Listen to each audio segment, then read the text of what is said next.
भगवान शिव का अपमान होने पर भी भगवान शिव ने अपने क्रोध को अपने वश में ही रखा। माता सती जलकर भस्म हुई। माता सती का अंग जहां जहां गिरा शंकर जी लेकर दौड़े। 52 शक्तिपीठ, जहां जहां अंग गिरा वह एक एक शक्तिपीठ तैयार होती चली गई। अब वह सती हिमालय की बेटी बनकर के जन्म लेती है। जब हिमालय के यहाँ जन्म हुआ माता पार्वती का, तो माता पार्वती को नारद जी मिल गए और नारद जी ने दिव्य ज्ञान दिया कि बेटी तुम्हारा भगवान शिव से विवाह होगा, इसलिए जाकर घोर तपस्या करो। नारद जी जैसे गुरु को पाकर के भला माता पार्वती कैसे रह सकती थी। घनघोर जंगल में जाकर माता पार्वती ने 10,000 वर्षों तक अखंड व्रत किया। और उस व्रत के प्रभाव से क्या खाकर के व्रत किया था माता पार्वती ने? बताओ जोर से, क्या खाकर व्रत किया था? 10,000 वर्षों तक माता पार्वती ने क्या खाया? क्या?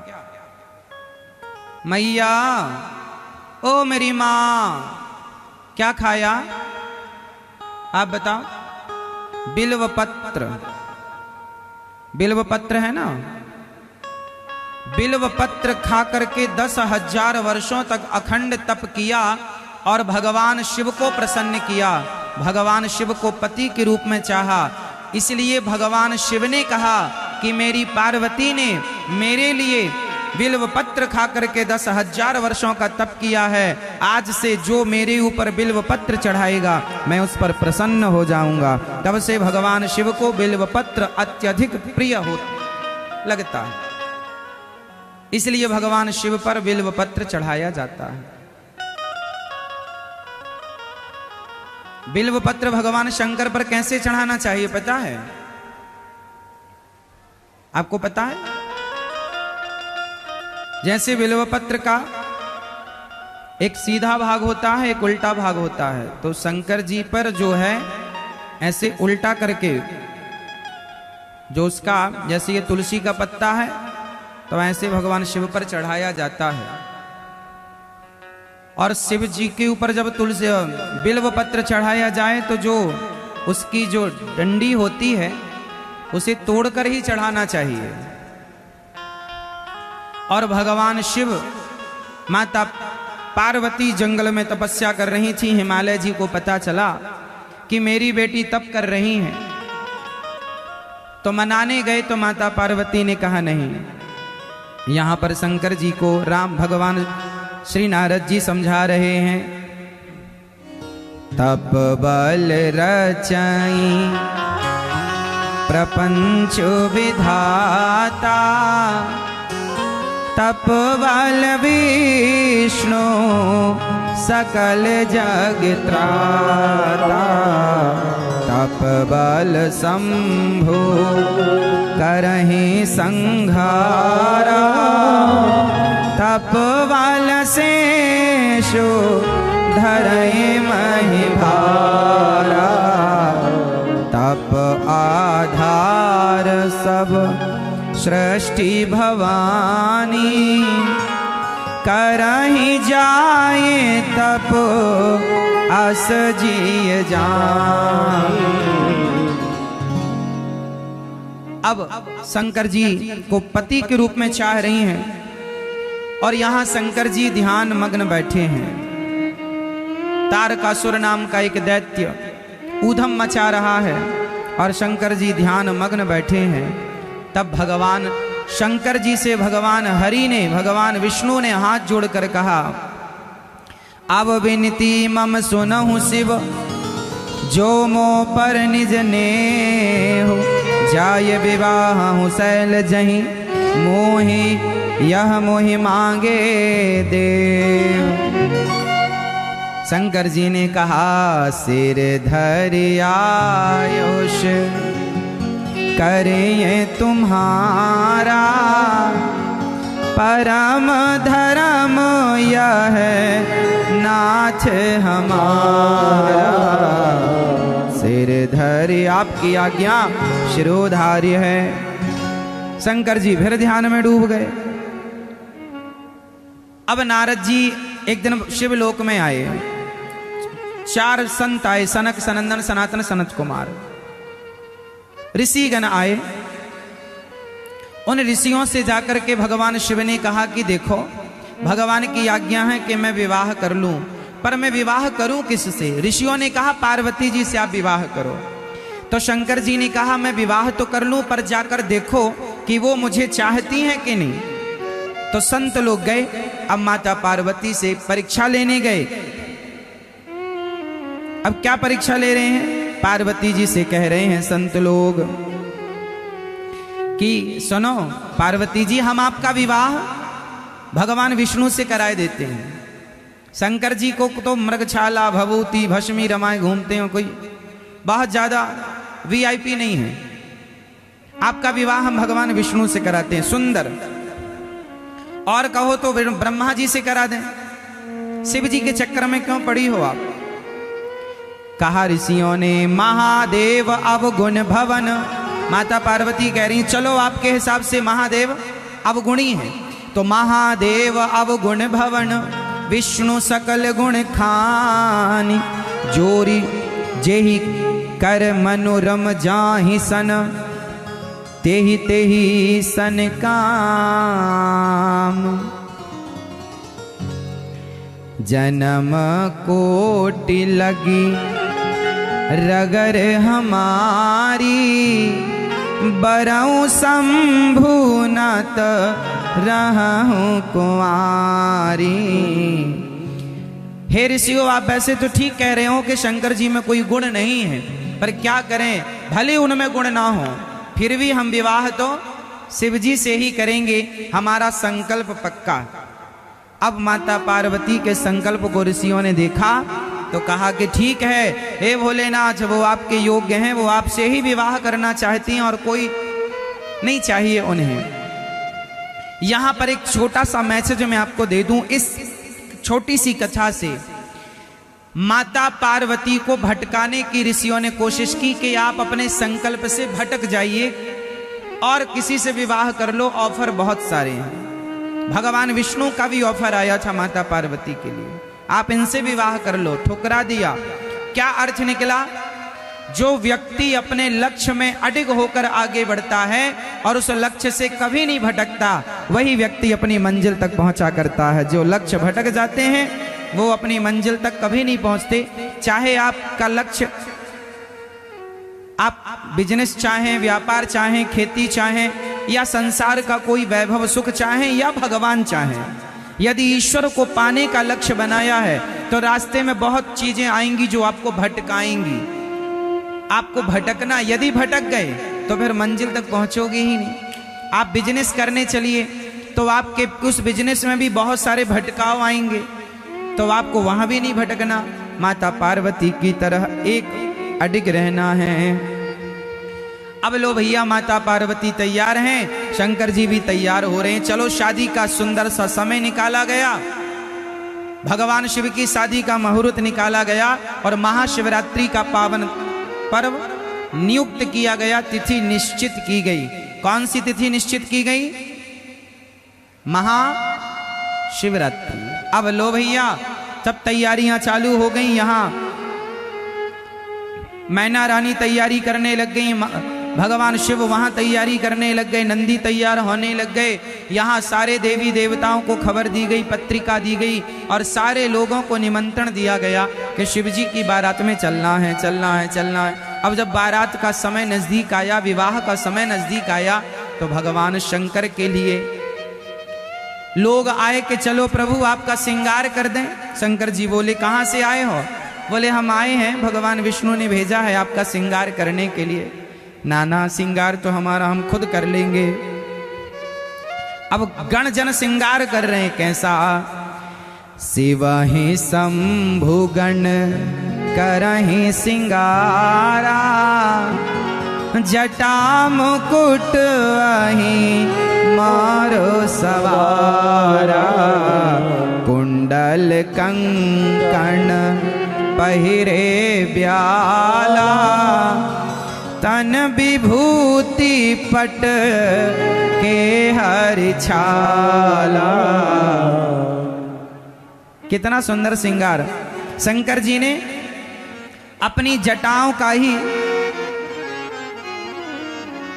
श्रृंगार शुरू किया, जटा का मुकुट बना लिया और कानों में ब्याला मतलब छोटे छोटे बिच्छू ततैया छोटे छोटे सांप लटकाए।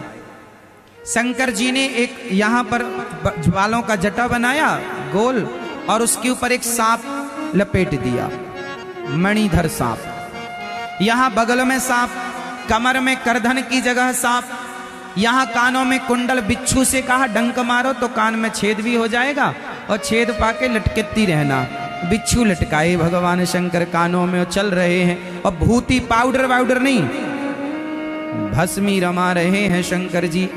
इस प्रकार से अब शंकर जी की बारात चली। को मोखहीन विपुल मोख काहू, बिनु पद कर को बहु पद बाहु।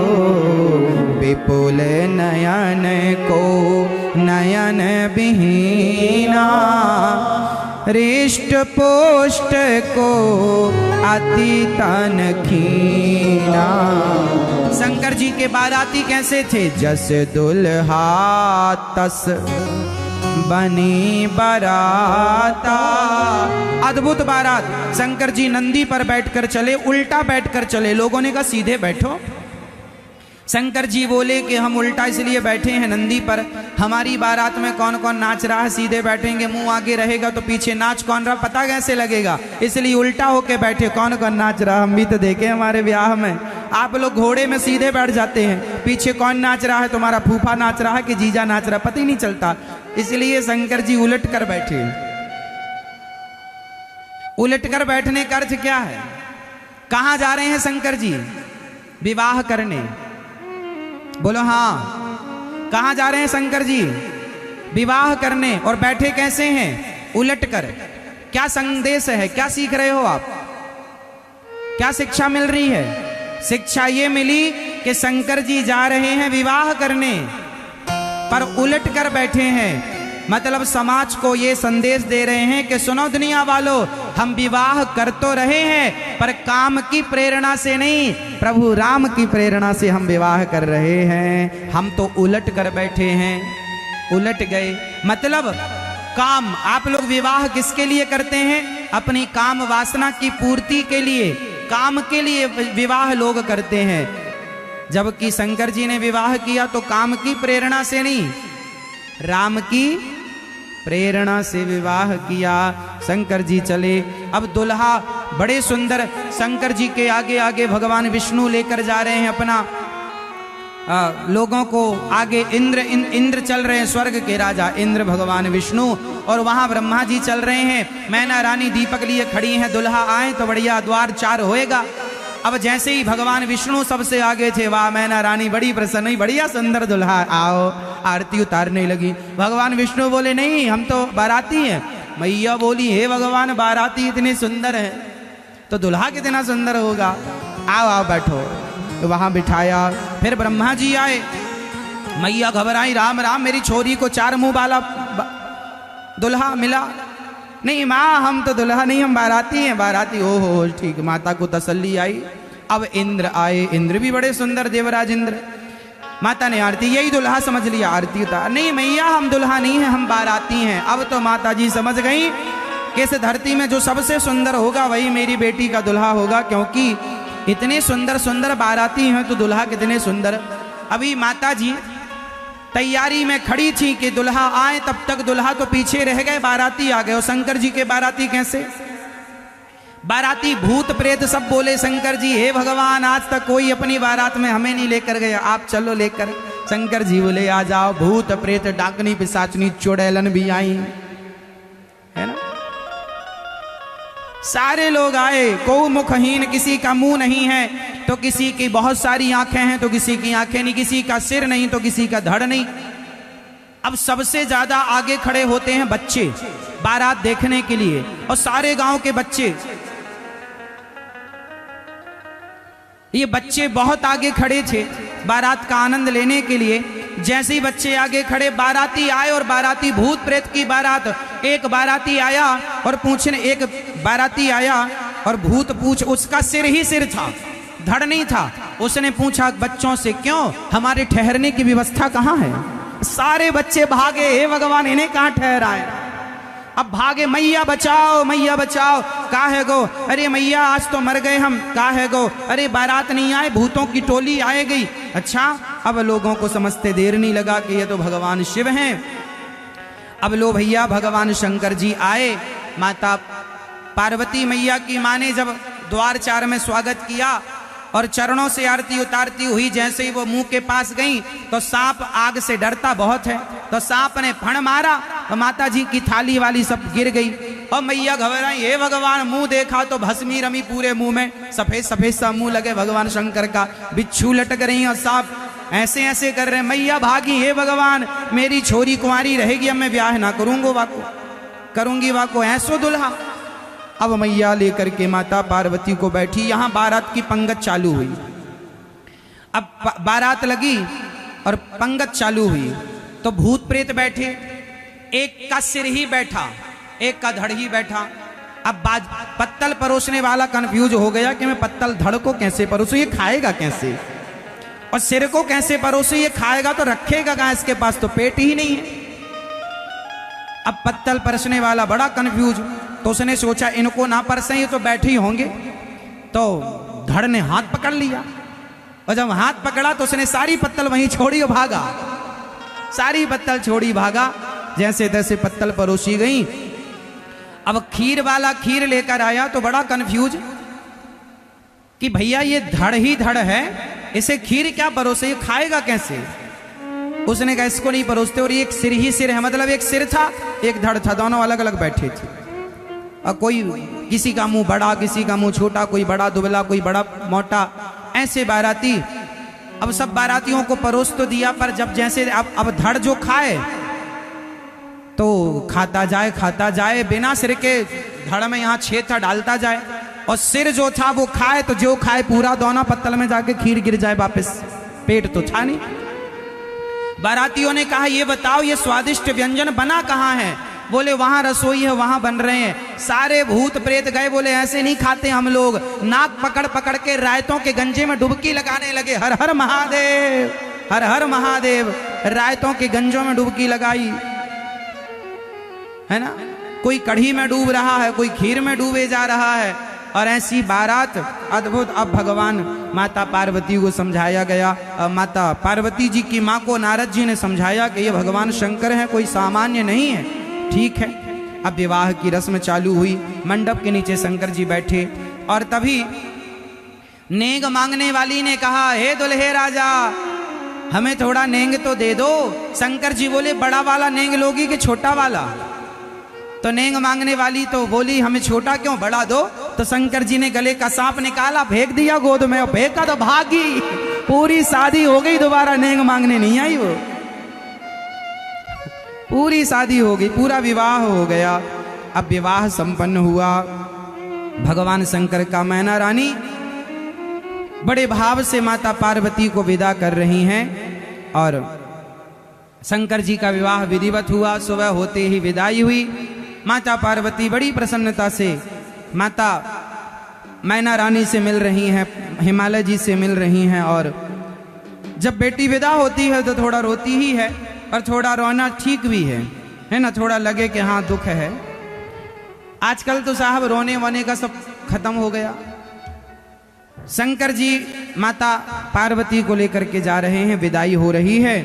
और जब लड़की विदा होती है, एक घर से दूसरे घर में जाती है ना, थोड़ा दुख होता है माता पिता को बेटी को विदा करने में। बेटी को भी दुख होता है, वो अपने माता पिता को छोड़ती है। आज के बाद उस व्यक्ति से रिश्ता जुड़ गया जो कल तक अपना नहीं था। बेटी की विदाई कहते हैं जिसके पांव में बिमाई फटी ही नहीं वो पीर पर आई क्या जाने, और जिसने बेटी को जन्म दिया ही नहीं वो बेटी की विदाई क्या जाने। बेटी की विदाई वो लोग जानते हैं जिनकी बेटियां हैं, और जिनकी नहीं है वो कभी जान ही नहीं सकते। शंकर जी लेकर चले हैं और माता पार्वती शिवलोक पहुंची हैं।